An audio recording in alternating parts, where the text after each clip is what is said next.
todos y a todas, ¿qué tal estáis? Bienvenidos un jueves más al canal. Bueno, en el vídeo de hoy vamos a aclarar todas las dudas relativas al acné hormonal. Vamos a hablar de si realmente esto del acné hormonal es algo diferente al acné normal. ¿Qué papel juegan las hormonas realmente en el acné? Si el acné de la mujer adulta es siempre hormonal, a diferencia del acné de la adolescencia. Y vamos a hablar también de qué tratamiento tenemos para este acné hormonal. Vamos a hablar específicamente de un tema sobre el que me habéis preguntado, que es el papel de los suplementos alimenticios en el acné hormonal, sobre todo el acné adulto. Me habéis preguntado por el inositol, si este suplemento realmente puede mejorar el acné o no, qué evidencia hay de que esto sea así, en combinación con qué tratamiento se hace esto, si este tipo de suplemento puede tener algún tipo de efecto adverso, y hablaremos también de otros tratamientos para el acné hormonal en el que se incluyen los anticonceptivos hormonales, pero no solo los anticonceptivos hormonales. Vamos a ver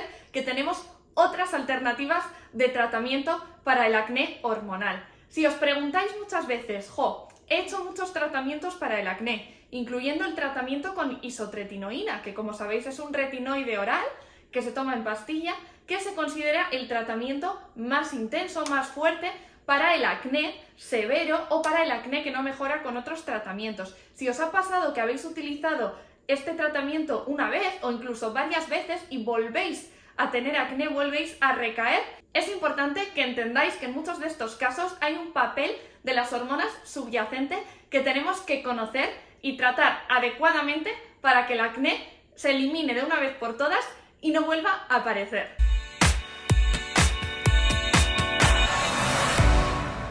Bueno, lo primero que tenemos que aclarar es el papel de las hormonas en el acné. ¿Qué es esto del acné hormonal? Bueno, como hemos dicho en otros vídeos, en el proceso de aparición de acné, las hormonas siempre juegan un papel importante. Es decir, el acné siempre es hormonal, siempre tiene una base hormonal.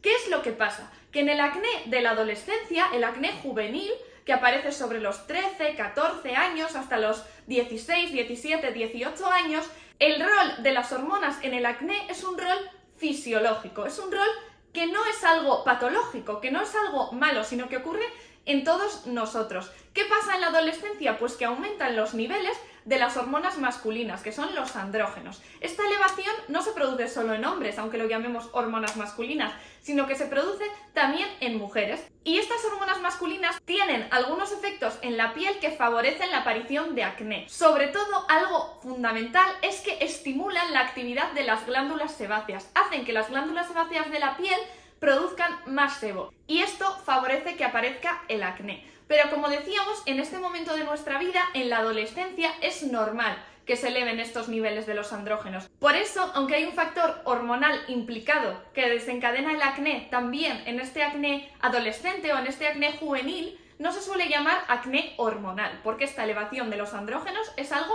fisiológico que ocurre en todos los casos y que es necesario, es bueno, corresponde a esta etapa de la vida. ¿Y qué pasa en el acné adulto? Bueno, fundamentalmente el acné adulto afecta a mujeres y suele ser un acné que ha aparecido en la adolescencia, después ha mejorado y vuelve a aparecer, o en otros casos un acné que aparece sin haber tenido acné previamente sobre los 25, 26, 30 años o incluso en edades más tardías a veces. En estos casos de acné, los andrógenos o las hormonas masculinas también juegan un papel fundamental. Lo que ocurre es que a esta edad no es fisiológico, no es lo normal que aumenten los niveles de andrógenos. Entonces, en estos casos, tenemos que preguntarnos si hay algún desencadenante que esté causando que estas hormonas se eleven, que tengan más papel del que les corresponde. Algo que no suele estar del todo claro es que, aunque muchas veces solicitemos una analítica de sangre para ver los valores de estos andrógenos, de estas hormonas masculinas en la sangre y ver si están aumentados, si son más de lo normal, aunque el resultado de esta analítica sea normal, aunque no veamos que los niveles de andrógenos están elevados, puede haber una causa hormonal de este acné. porque no siempre el efecto aumentado de los andrógenos es porque sus niveles estén elevados. A veces los niveles de estas hormonas son normales, pero actúan más de lo normal. ¿Por qué? Pues porque hay una sensibilidad especial de las células del cuerpo a estas hormonas. Es decir, puede haber consecuencias de un hiperandrogenismo, es decir, de un exceso de efecto androgénico de estas hormonas masculinas, sin haber una elevación en la analítica de estas hormonas masculinas. Esto es importante que lo entendáis, porque si no muchas veces pensamos que con este análisis descartamos que nuestro acné sea hormonal. En estos casos en los que el acné se debe a un hiperandrogenismo, a un exceso de actividad de estas hormonas masculinas, estén sus niveles aumentados o estén sus niveles normales, muchas veces tenemos otros signos de hiperandrogenismo, como por ejemplo, ¿cuáles? Pues como por ejemplo la seborrea, el que además de acné tengamos mucho brillo en la piel, mucha grasa, mucha alteración de la textura de la piel. Otra característica es la alopecia, la pérdida de pelo, sobre todo el tipo de caída de pelo que es más frecuente en hombres, la alopecia androgénica. Y también la aparición de vello en zonas donde las mujeres habitualmente no tenemos vello, como puede ser en la zona de la barba, como puede ser en las mamas, como puede ser en la línea alba, que es la línea del ombligo. Todas estas cosas y otras alteraciones, como por ejemplo alteraciones en el ciclo menstrual, que haya meses que no tengamos la menstruación o que tengamos la menstruación muy separada una de otra, con ciclos muy largos, todo esto son signos de hiperandrogenismo, de que el efecto de las hormonas androgénicas es excesivo. ¿Y por qué se puede producir este aumento del efecto de los andrógenos, este hiperandrogenismo? Pues bueno, hay distintas causas, pero la más habitual, la más frecuente y la más conocida es el síndrome de ovario poliquístico. Este síndrome, aunque se llame síndrome de ovario poliquístico, no solamente es un síndrome en el que haya quistes en los ovarios. Es un síndrome con muchísima repercusión a nivel multisistémico, es decir, en distintos órganos y en distintos aspectos de nuestra salud, como vamos a ver ahora, y de hecho no tenemos ni por qué tener quistes en el ovario para tener síndrome de ovario poliquístico. Os dejaré por aquí los criterios diagnósticos del síndrome de ovario poliquístico, que se llaman criterios de Rotterdam, en los que veréis que un criterio sí es tener quistes en los ovarios, pero no se tienen que cumplir todos los criterios, sino solamente 2 de 3 criterios. Por tanto, es un síndrome que, aunque se llame así, engloba muchas otras cosas, entre las cuales una muy importante, que es un poco el origen de todo este síndrome, o una parte muy importante de todo este síndrome, es la resistencia a la insulina. ¿Y qué es esto de la resistencia a la insulina? Bueno, cuando comemos lo que ocurre es que se eleva la glucosa en la sangre. Y esta glucosa, para que nuestro cuerpo pueda utilizarla, tiene que entrar a las células de los distintos tejidos de nuestro cuerpo, como por ejemplo los músculos. Para que esto pueda suceder, para que la glucosa pueda entrar a las células y baje otra vez, se normalice otra vez la glucosa en sangre, se secreta insulina, que es una hormona que lo que hace es facilitar la entrada de la glucosa en las células para utilizarla. Y así, al hacer que la glucosa entre en las células, normaliza el nivel de glucosa en la sangre. Lo que ocurre en la resistencia a la insulina es que la insulina no es capaz, secretada en niveles normales, de hacer que la glucosa entre a las células. Y lo que ocurre es que nuestro cuerpo tiene que sintetizar más insulina todavía para transmitir ese mensaje y poder hacer que la glucosa entre en las células. ¿Cuál es la causa de que haya resistencia a la insulina en el síndrome de ovario poliquístico? Pues bueno, no está clara. Se cree que hay un componente endógeno, es decir, que el propio cuerpo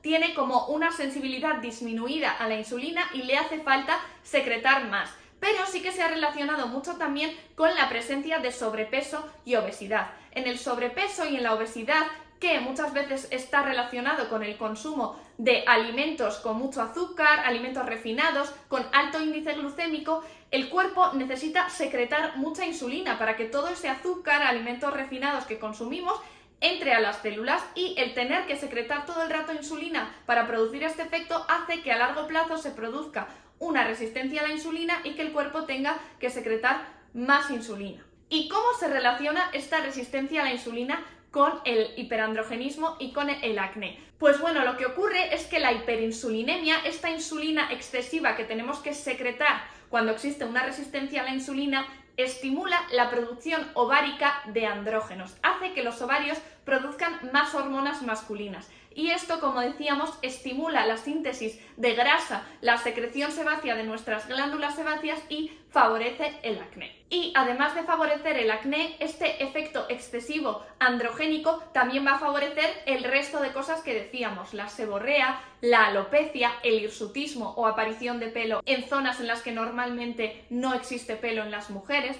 Todas estas cosas derivan de esa secreción excesiva de andrógenos por parte de los ovarios como respuesta a la hiperinsulinemia. Por tanto, es fundamental para mejorar el acné y para mejorar todas estas consecuencias en el síndrome de ovario poliquístico o en el hiperandrogenismo de origen ovárico, controlar esa resistencia a la insulina.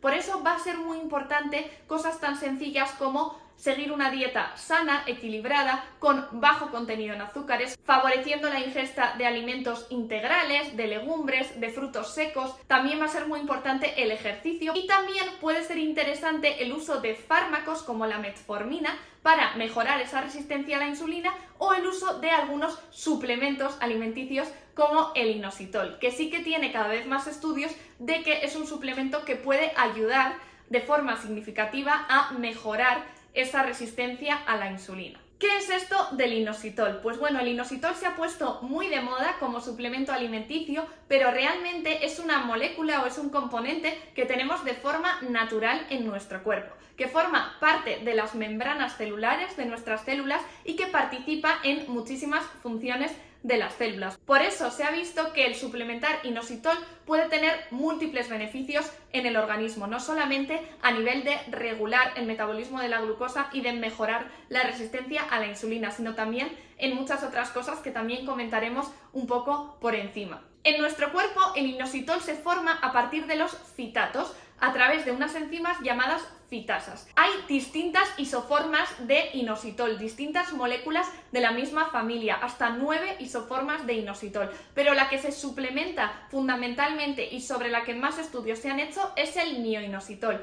Aunque hay otra que también se suplementa a veces y que también está de forma endógena, de forma natural en nuestro cuerpo, que es la de chiroinositol. El inositol también lo podemos conseguir a través de la dieta, a través de alimentos ricos en fitatos, como por ejemplo, ¿cuáles?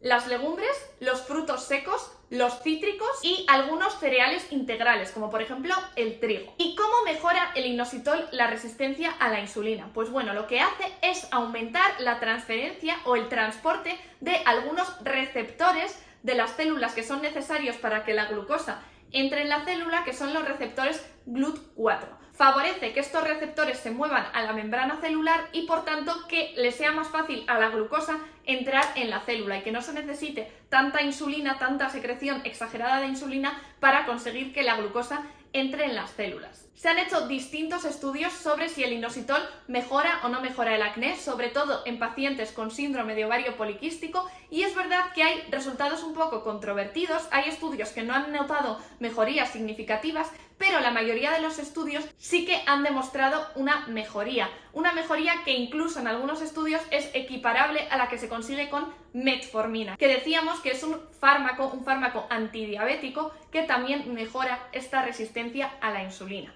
Y además se ha visto que el inositol es bastante seguro, que eso lo hace todavía más interesante. Por supuesto, la investigación sobre este suplemento es incipiente, todavía no tenemos muchísima evidencia, pero sí parece prometedor porque además de mejorar esta resistencia a la insulina, como decíamos, también tiene muchísimos otros beneficios. Parece que puede aumentar, por ejemplo, la densidad ósea, es decir, hacer que los huesos sean un poquito más fuertes, que tiene efecto también protector cardiovascular porque disminuye las partículas de colesterol malo, de colesterol LDL, que puede mejorar la tensión arterial.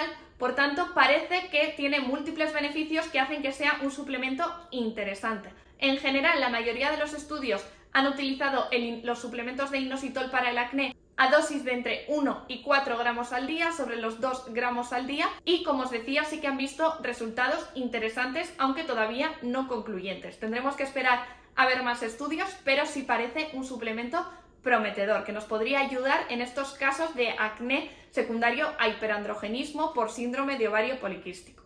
Y bueno, como el mundo de los tratamientos para el acné hormonal es muy amplio, porque además de la metformina, de estos suplementos de inositol que comentábamos, hay otros muchos fármacos que podemos utilizar, como la espironolactona, la bicalutamida, los anticonceptivos hormonales, que también son un mundo y tienen sus particularidades porque no todos los anticonceptivos hormonales mejoran el acné, sino que algunos sí y otros no. Haremos otro vídeo sobre este tema para aclararlo en detalle, pero espero que este vídeo os haya servido para entender por qué le llamamos acné hormonal al acné de la mujer adulta, si realmente siempre existe una causa hormonal en el acné y cuáles son las diferencias o los matices, y que os haya ayudado también el conocer los beneficios o el efecto potencialmente beneficioso del inositol para el acné en estos casos. Si tenéis dudas, como siempre, dejádmelas abajo en los comentarios, seguiremos hablando mucho de este tema. Que tengáis muy buena semana y nos vemos el jueves que viene en el próximo vídeo. Un beso muy grande.